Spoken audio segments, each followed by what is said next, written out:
ترجع كده ورا عشان اقول لكم ان هي مرحله اوليه. مرحله اوليه بس.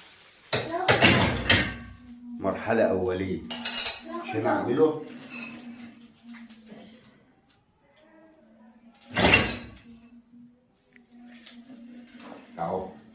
اهو ده مرحله اوليه نص دايره. لسه الفردة التانية عشان تجيب النص دايرة التانية.